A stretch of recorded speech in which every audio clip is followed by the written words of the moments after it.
No existen casualidades ni accidentes. La gente puede decir qué suerte, qué suertudo eres. Pero quiero decirte que cuando va a suceder algo es porque Dios tiene un plan, tiene un proyecto para que suceda algo. Nada es casualidad.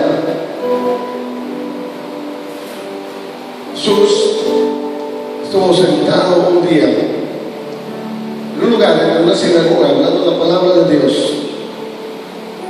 Y acababa de leer el libro de Isaías, decía: hoy se ha cumplido esta escritura delante de vosotros. Y los hombres que estaban en la sinagoga, los maestros de la ley y los estudiosos, empezaron a reclamar y a señalar. Jesús les contesta unas palabras y les dice: mira,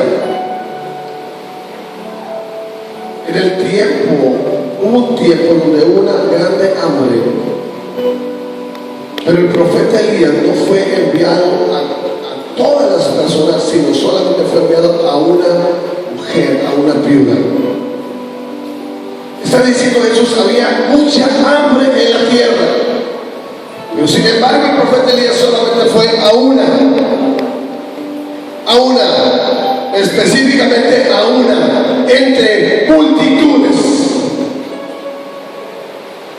millones o miles con hambre, y solamente fue a una. Sigue diciendo en ese mismo libro de Lucas capítulo 4, empieza a decir: muchos leprosos había en la tierra, pero solamente Eliseo fue enviado a uno, a Naamán. Había muchos leprosos, había multitud de enfermos, pero solamente fue enviado a uno.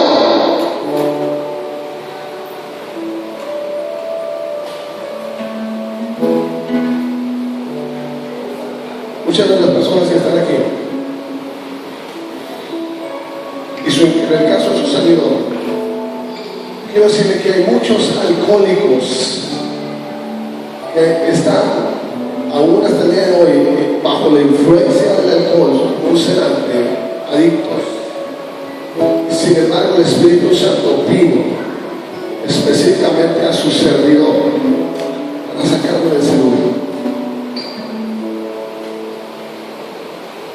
Hay muchas mujeres estériles en Tijuana y en el mundo, pero el Espíritu Santo decidió visitar a mi hermana Karina para darle ese hijo. Gloria a Dios. Hay mucha gente que desea una bendición. Hay mucha gente que desea un milagro. Está esperando un milagro. Pero Dios es un Dios que tiene proyectos, tiene planes, es muy específico. Y visita a quien Él quiere. En el pasaje que leí en el libro del Evangelio de Juan, Jesús se levantaba y lo primero que hacía era irse a orar. Jesús no se levantaba y nomás a la buena de Dios a ver qué sale. No, Él iba a orar, nos daba ejemplo de orar. Y cuando salía hacia las calles, salía hacia las personas, Él sabía lo que tenía que hacer, sabía lo que tenía, dónde tenía que actuar. El pasaje que nos ocupa, dice la escritura que Él va, hay una fiesta de los judíos y Jesús va a la fiesta. Pero cuando va a la fiesta,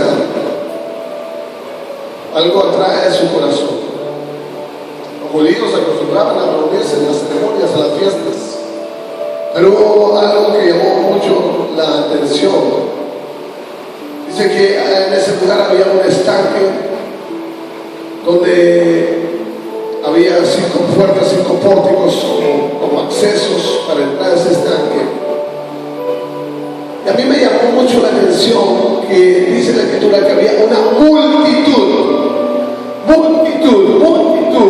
de enfermos. Multitud es una muchedumbre, una gran cantidad, difícil de contar. Y entre todas las personas, entre todos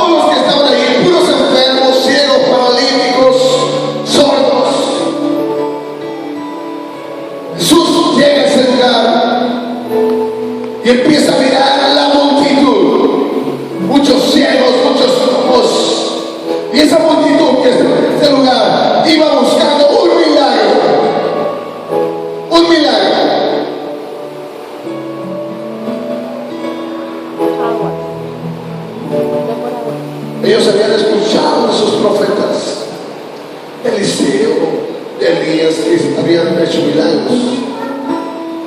Pero Dios había dejado de hablar de la tierra, le había dejado de hablar a la humanidad. Por 400 años quedó un silencio en Israel, donde no se había manifestado profetas, hasta que se manifiesta el profeta Juan el Bautista y empiezan a tener alegría el pueblo de Israel, porque por 400 años Dios no había hablado a su nación. Tenían templos, tenían casas, tenían adoración, tenían sacrificios, pero Dios no había hablado. Cuando llega Juan el Bautista, la nación, el pueblo se alegra y consideraban a Juan el Bautista como un profeta. Y cuando Juan decía, arrepiéntase, porque el reino de los cielos se ha acercado.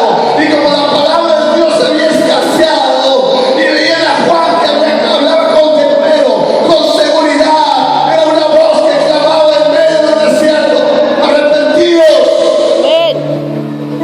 La gente salía y se sumergía bajo las aguas y era bautizada para arrepentimiento. No se había levantado profetas desde aquel tiempo. Hacía mucho tiempo que no se habían visto milagros. Había mucho tiempo que no habían visto algo maravilloso, algo sobrenatural. Solamente había algunas señales, algunas evidencias. La Escritura dice que los cojos, los sordos, no estaban buscando quien hiciera un milagro, un hombre, un ser espiritual, un sacerdote. Dice que se reunían en un estanque, porque ellos, dice la Escritura, que creían que un ángel bajaba y descendía en ese estanque, y cuando se movían las aguas, era el momento de recibir un milagro. Eso es cuando llega el estanque, no olvida. Claro que mira el hambre de un milagro. Claro que tiene compasión por los que están en ese lugar. Pero hay algo que también Dios ve en el corazón de las personas. La Biblia dice: antes del quebrantamiento está la altivez del espíritu. Mucha gente no sabe ni lo que es quebrantarse delante de Dios. Mucha gente no sabe lo que es mostrarse delante de Dios, porque hay altivez, es orgulloso, es soberbio. ¿Hace cuánto que no te postras en el altar? ¿Hace cuánto que no lloras en la presencia de Dios? ¿Hace cuánto que no lo adoras y le dices: no, te necesito con toda mi alma? Una alabanza que dice: te necesito más que el aire. Escuchamos palabras, nos reunimos, nos congregamos, pero no hay quebrantamiento. Parecemos címbalos que resuenan, parecemos muy hermosos, pero no hay quebrantamiento, no hay búsqueda de Dios genuina. Anhelamos milagros, anhelamos sanidades, pero antes del milagro, antes de la sanidad, debemos de ir a buscar al que hace el milagro, al que hace la sanidad, al que todo lo puede hacer posible. Pero hay gente que busca la sanidad, busca el milagro, y no al que hace el milagro.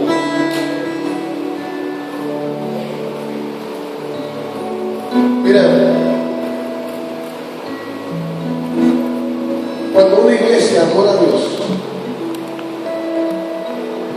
cuando una iglesia sabe adorar a Dios, créeme que Dios está dispuesto a hacer los más maravillosos milagros que se pueden hacer. Porque cuando la gente empieza a adorar a Dios, lo primero que está sucediendo es que la gente cree que Dios existe, que Dios está ahí, que Dios está escuchando sus palabras y su corazón. Cuando tú adoras, Dios quiere hacer milagros. Te lo estoy diciendo de verdad.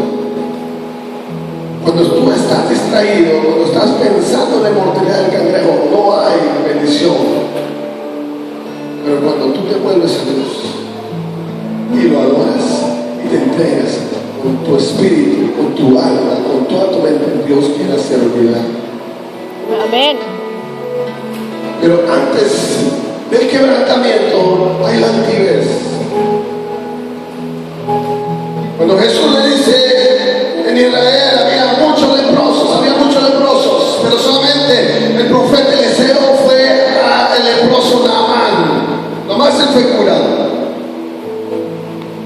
Naamán era un orgulloso, Naamán era un soberbio, tenía él autoridad, tenía títulos de general, se rozaba con los reyes, él ordenaba y hacía y movía los escuadrones, una persona muy importante, y tenía ropas hermosas, pero por dentro su piel estaba cubierta, su lepra, que la lepra era un asunto, pero rechazarlo el pueblo, para denigrarlo, para hacerlo apartarse de él. Él escondía su lepra bajo esa ropa hermosa.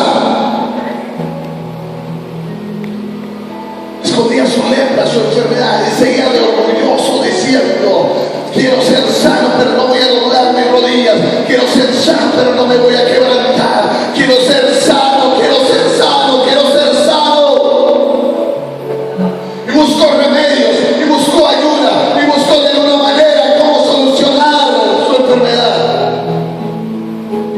Una jovencita que estaba de sirviente en su casa se le acerca y le dice: oh ama, quiero que le diga a Naamán que allá en Israel hay profeta de Dios y tiene el poder, tiene la autoridad para orar por él y que sea sanado. Naamán llegó y dijo: ¿qué más puedo hacer? Tiene razón, se puso de acuerdo con el rey. Le dio libertad al rey de que fuera a buscar a ese profeta. Le llevaba regalos, le llevaba muchas cosas de valor. Y cuando llega buscando al profeta, cree que por los regalos va a convencer al profeta para que suelte